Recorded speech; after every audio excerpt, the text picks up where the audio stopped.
Good morning. Thank you very much for attending this participation of the VirClia in the Innovation Theater. We are here just to announce the launch of the new product for Helicobacter pylori antigen detection that we consider will be a nice and high paradigm on infectious diseases.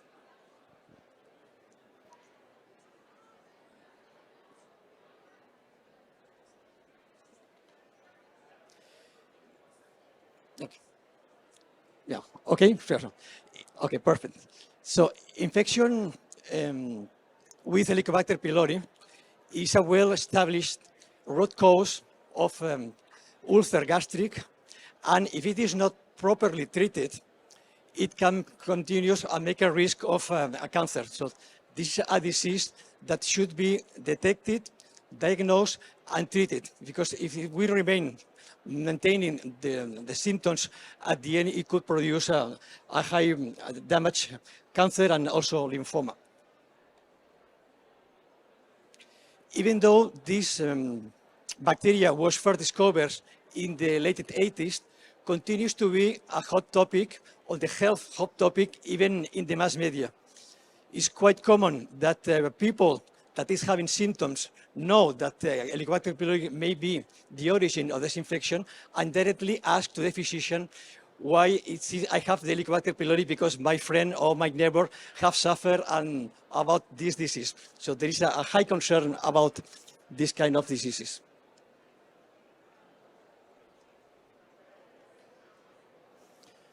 The incidence of this disease is around 40 to 50% in Europe.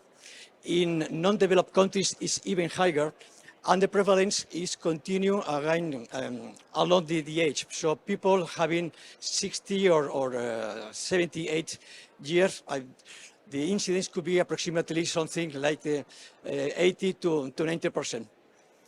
So it's important to understand that the cancer gaster is related to 80% of infections of Helicobacter pylori. So that means that it's highly important, highly interesting to make a correct diagnosis of this disease in order to prevent, because the cancer gastric is one of the few cancers that can be prevented if we go before and we cannot allow the disease to go or to increase so quickly or so long time in order to produce the diseases.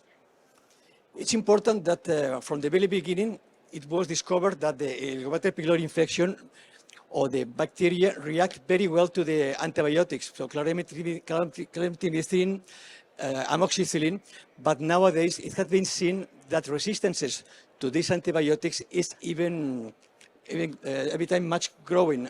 So that's important to make the correct diagnosis, to make the correct antibiogram, or even making the PCR test in order to see if there is some kind of mutation that could be responsible for this kind of resistances.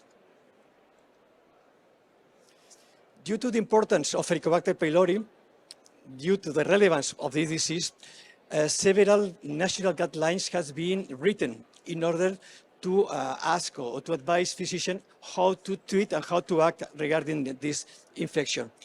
In all those guidelines, the diagnostic test, the breath urea test, or the stool antigen test are highly recommended because allows to the early detection, and also it's very important because we can follow the treatment. I mean, if after the treatment we have a complete remove of the presence of the Helicobacter pylori, so we can guarantee that there is a success on this kind of infection.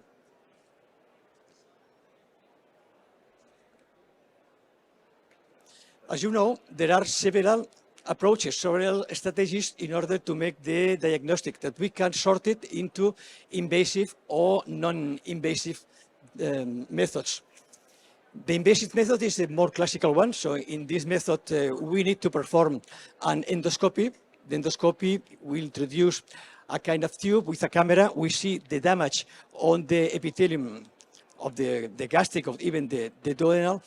And the advantage is that we can pick up a sample in order to produce or to ask for histopathology. So we will see the damage. Additionally, we can take advantage of one characteristic of Helicobacter pylori, it's having the urease activity. So by having a biochemical pH indicator on this biopsy, we will see if the urease is broken into ammonium. The ammonium increases the pH, and after that there is a change in the color of the pH indicator. So a clot test positive is a clear indication that there is an active Helicobacter pylori infection.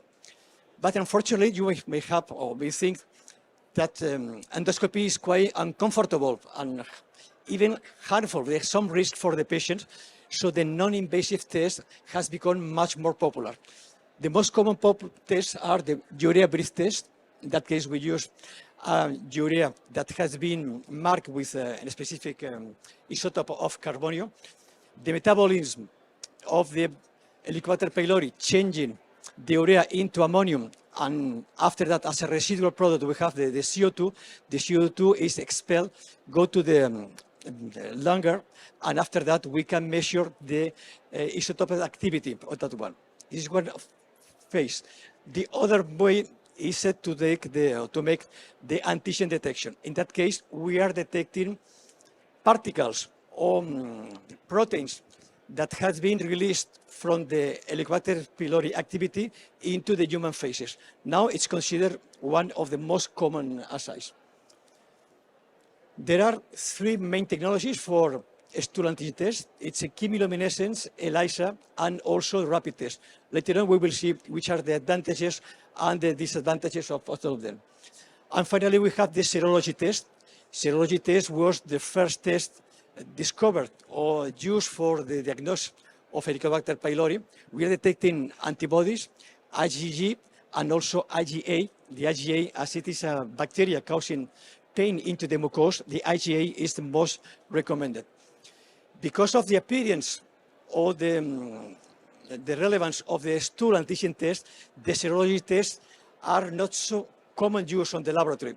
But I have you to consider that the serology tests, they still have some room on the laboratory, especially for children. I recommend to test IgG for Helicobacter pylori in children, because children, they have not so much opportunity to not accumulate rate in the incidence of Helicobacter pylori. So having IgG for Helicobacter pylori in a child, 2, 3, or 4 years, having some pains of the stomach, it could be a very nice approach to the diagnosis. And after that, if it is positive, we go to the breath test or we go to the stool antigen test. So VirCell introduces a new assay for Helicobacter pylori antigen. This is our first assay in which we are using stool as a sample instead of the classical serology method. This assay is a monotest, is run in a fully automated instrument, the VirClia Lotus, that allows to run automatically in a continuous loading in a random access way. This assay is using chemiluminescence. The chemiluminescence provides the laboratory a very high sensitive. We may have also a very high dynamic range, which is very, very important. And also, on the economical point of view, the time of incubation times are dramatically reduced. So we may have results much more quicker than comparing to the ELISA. Apart from this, we can also provide the monotest concept. That's very important because on the VirClia, we will have everything in the immunoassay that it is needed to produce a patient report. So we don't need to make any additional controls or calibration in order to have the result. This is because the VirClia Monotest contains everything that it is needed to perform an immunoassay. So we have some wells, or we can test the sample, but at the same time, we are going to test the negative control and the positive control that are included into these seal wells, where we have the rest of the reagents, like the conjugate, the diluent, and the substrate A and B. That's very convenient for the laboratories, because if we need an Helicobacter pylori, or we need a Klebsiella, Rickettsia, or Hidatidosis, or a Bordetella, and we have only one sample, we can run it without extra controls. Everything is inside. This kit is based on a monoclonal antibody capture for very specific antigens that are present in the flagella of the Helicobacter pylori. So this is a specific antigen not present in other surface antigens that may be in other bacteria that makes the assay highly sensitive and highly specific at the same time.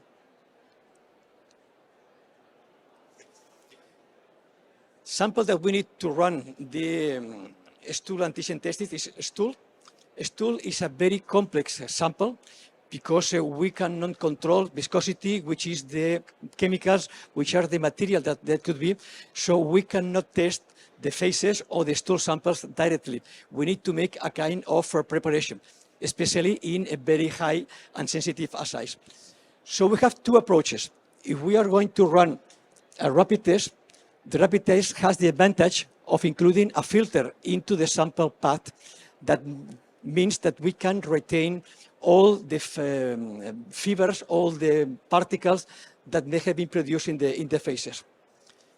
This filter, unfortunately, until now, doesn't exist in the chemiluminescence or ELISA methods. So for running ELISA or chemiluminescence, we have always to centrifuge the sample after obtaining. Centrifuge the sample seems a small thing, not complicated, but when we have so many samples in the laboratory, to centrifuge the samples represents a hard workout for the laboratory. Especially in some companies, for instance, Liaison, it is a benchmark, it's a very well-recognized company that running a good assays for stool testing. They suggest to do a first centrifugation of 10 minutes at 2000 Gs in order to make a sediment and to recover the supernatant. But after doing this 10 minutes, we have to invert the tube and centrifuge again 1 minute at 200 Gs to disregard that any particle can be released when we make this movement. So imagine in a big laboratory having 20, 30 or 50 samples a day that you have to first centrifugate 10 minutes, turn down the tube, remove, and then introduce in a new centrifuge for 1 minute. So it's quite a hard time. On VirCell, we have asked, why do not introduce a kind of filter in our assay? How can we make a filter into the VirClia step? But we think that the filter could be introduced in the pre-analytical phase, so in the tube that has been used. So VirCell, with this assay, provides with the kit a kind of extraction solution. It's a tube containing 3 ml of a buffer that it is needed to prepare the sample. But we have designed a very clever and smart solution, which is kind of a plunger. This plunger has exactly the same diameter of the tube, and it is having a 1 micrometer filter in the extreme. So we can just press slowly once we have the sample collected here, and then all the particles will be retained in the bottom of the tube, and the upper part, the supernatant, is perfectly clear and prepared to do it. In Spain, we say that it is better one picture rather than 1,000 words. So if you want, we're going to run a small video. Don't panic, it's only 1 minute in which all the pre-analytic assay it is on. I think it will be quite clear.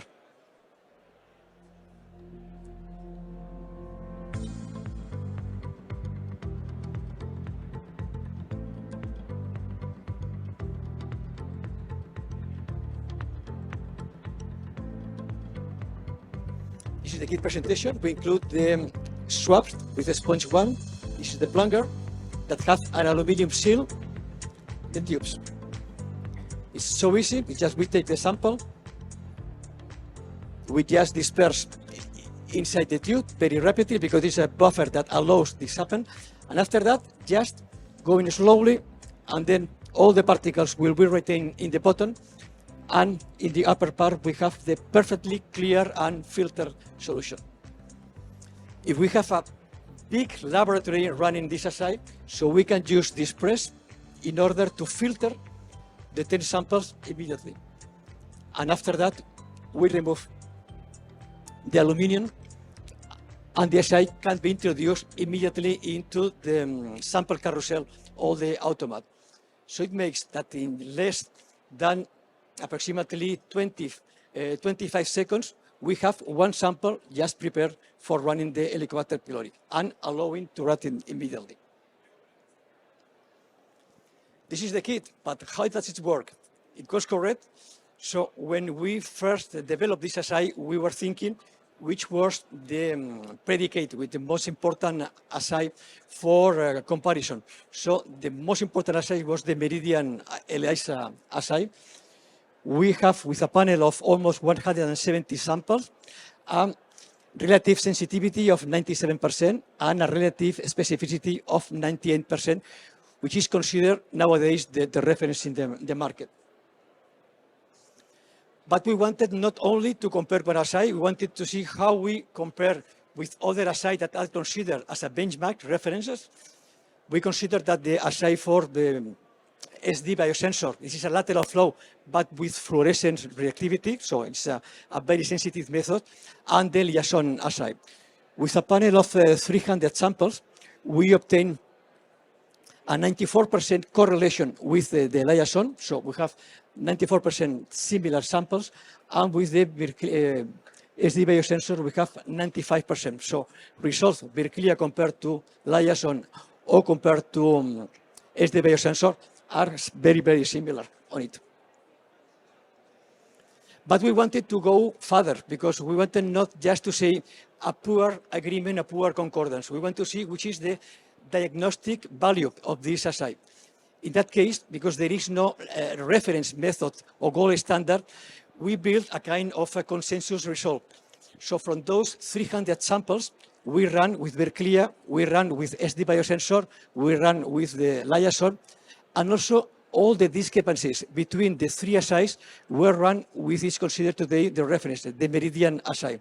So the Meridian was used to discriminate the differences. And we built a consensus result in which the VirClia was compared with samples that were positive or negative at the same time for three independent assays. So the ELISA Meridian, the liaison chemiluminescence, and also the SD biosensor. Conversely, we built the same consensus result for checking the diagnostic value, diagnostic performance of the SD biosensor and also the diagnostic performance of the liaison. So as you could see, the sensitivity of the VirClia was 91%, SD biosensor provided 93%, liaison in that case was only 88% with the consensus, was a little bit further. On specificity, we were 98%, for sure, due to this very nice pre-analytic that we are running. SD biosensor 96%, and the agreement between the expected values was 96% for VirClia and 95% for SD biosensor. Diagnostic performance could be also assessed by the area under the curve. In that case, the performance of our assays was 97% compared to 96% of SD biosensor or 92% just in the case of the liaison. As you could see, the performance is quite similar in all those assays. We have a slightly more sensitive and more specific rather than the liaison. We have validated samples. Of course, this is the stool, but we can also provide the facility that we have validated a very common transport media for stool phases, which is the fecal swab from Copan. The fecal swab is using the carib layer media. So we foresee that other transport media from other manufacturers running or having this medium will be also compatible. But if you receive samples in this liquid media, you should have no problem at all in order to run with this assay. So to finalize, which are the main features of this assay? So it's the workflow. So we have a chemiluminescence, random access, walkaway system to run stool antigen testing. We can offer a very innovative pre-analytic that makes very short time in order to produce the preparation of the samples in order to be run. We have an assay with a very high performance compared to which is considered today the benchmark of the market, or SD biosensor, lateral flow with fluorescence reading, or the chemiluminescence assay from Liaison. And finally, the flexibility, because we have an instrument not only for running the Helicobacter pylori, so we have a broad portfolio of more than 90 different parameters like Coxiella, Leishmania, hidatidosis, Mycoplasma, that can be run simultaneously at the same time. So the same instrument is so powerful and so polyvalent that could be run stool phases and other parameters that could be also interested in the laboratory. So I hope that you have enjoyed and understand this new product. If you have some questions, we can answer right now, or I invite you to go to booth of VirCel, it's the C9, just behind this building, and we will be more than welcome, glad in order to show the instrument, show them the reactive, and talking a little bit further on it. So thank you, man. Thank you very much for attending. And if you have any kind of doubt or questions, we'll be more than welcome to assist.